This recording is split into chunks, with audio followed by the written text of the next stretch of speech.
something you try and tell your students when they join here? You're not just here for the competition. I want you to be friends, or do you feel like you kind of have to force them to be friends? I don't try to force them to be friends, but I do tell them that, enjoy yourself and don't just focus on the prize. And through that, friendships usually develop. But yeah, I don't try to force anything upon the kids, and I kind of let them do their thing. But if they do something wrong, then you have to, hey, that's not right. You can't do that anymore, kind of thing, right? But you have to give kids some sort of freedom as well, right? You can't preach to them, otherwise they just block you out. So kids, they come here and they learn Bhangra, and a lot of kids, like you said, they want to go to competitions and get first place, and that's kind of what everybody's into now. Everybody wants to be at the top. But do you also tell them to focus on other things? Like, do you kind of try and create balanced students who are balanced in Bhangra and balanced in school? And do you try and do that? Yeah, for sure. I mean, that was one of the main reasons we did that summer camp when we first started off, is we did a full day camp where we had academics also mixed in with arts and culture, music, dance, theater, arts and crafts, sports. So yeah, I always encourage a well-rounded individual as opposed to just studying all the time or just playing all the time. You need to have a little bit of both. So I try to throw some hidden messages in there once in a while. Yeah. And let's go to your background a little bit. When you were in university, what were you studying? I wasn't studying dance, that's for sure, or music. I actually did a diploma in computer science, and then I did a degree in math.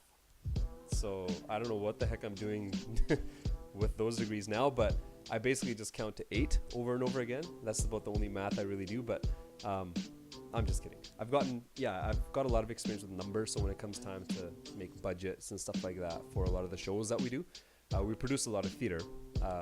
Most of it is comedy, musical comedies, musical theater. So my math knowledge does come in handy for when I have to deal with numbers and dollars and cents and stuff like that. Yeah. For sure. I mean, that's completely opposite. And now, is this your main job, or do you do other stuff? How do you balance your life? It's tough now because I have a child now. So my life just changed. It went 180 degrees. It's totally different. So I run this place, and I also work at RJ 1200 with Simi. And yeah, I mean, we do a lot of work there together. I'm also the music director there for Punjabi music. I do the evening show, comes on at 7 p.m. till 11 p.m. if you guys want to listen. Anybody want to listen? 7 to 11 p.m. And Simi show is on 10 to 12. I guess I should say that too, because she works with me. She might kick me or something later if I don't say that. So yeah, it's tough. I mean, I have a lot of flexibility with RJ, which is good. I get to, go in, do my show, and then I have a lot of time left over to, play with my child, take care of him, and come here and run this place as well. Yeah. And is he a baby still, or?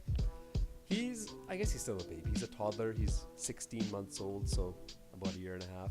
So is he going to start dancing soon? He already dances. Yeah, as soon as the song comes on and he puts his one finger up and he's bouncing like this and he's shaking his butt, and yeah, I think he's going to be a dancer. I'm not going to force it on him, but I think he will. So when he grows up, to be 17, 18 and is out of high school and doesn't want to do theater or dance, would you be okay with that? Yeah, I'd be totally fine. I'm not going to force my kids to do anything that I do. I mean, I'll introduce it to them, obviously, because I want them to do it. But if they don't enjoy it, that's okay. Yeah, you can't force people. That's the thing with arts, dance, and music. You can't force it on people. Just like with a lot of other stuff, education, people want their kids to be doctors and lawyers and accountants, right? Not every kid is meant to do that. So you can't force things on people, right? So I know you've competed a lot. What's one of your proudest moments, I guess, in a competition or a show that you've done? What's one of the moments that just sticks out as the best?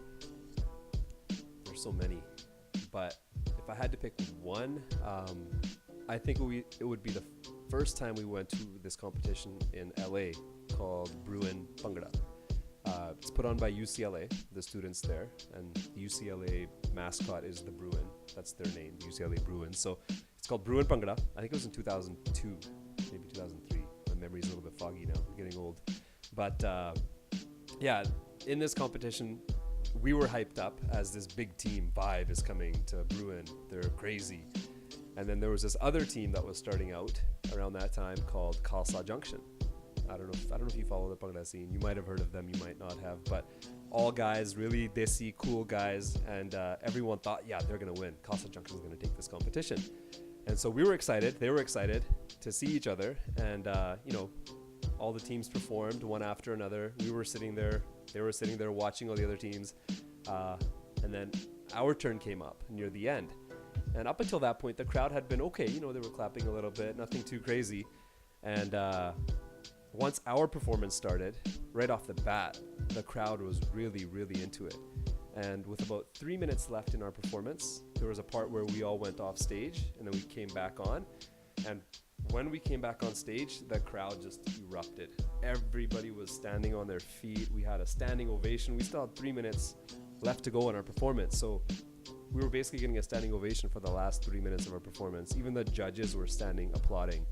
And at that point, we basically knew, okay, I think we won this competition. We did pretty good. But yeah, that was definitely I think that's definitely the most memorable moment for me. Yeah. So with a competition story like that, I'm sure there's tons of kids that are just ready to join South Asian Arts. So how can they get in contact with you?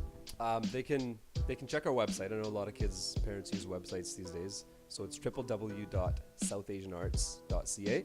And we've got schedules and all that sort of stuff on there, instructors and descriptions of classes and everything like that. If you want to use the phone, you can call our business line here at 778-706-6224. Or if you really want to talk to me in person, you can call my cell at 604-767-3564. And for any of our viewers who are kind of a little bit hesitant but sort of want to start, do you have any words of wisdom for them? Yeah, I would just give it a shot. If you're nervous, you think you're gonna fall on your face because you've never danced before, that's okay. If you fall, you fall. It's no big deal. You just have to get back up and try again, right? So just give it a shot, give it a chance, and that way you'll know if you're actually meant for this or not. Otherwise, you're gonna be thinking about it for the rest of your life.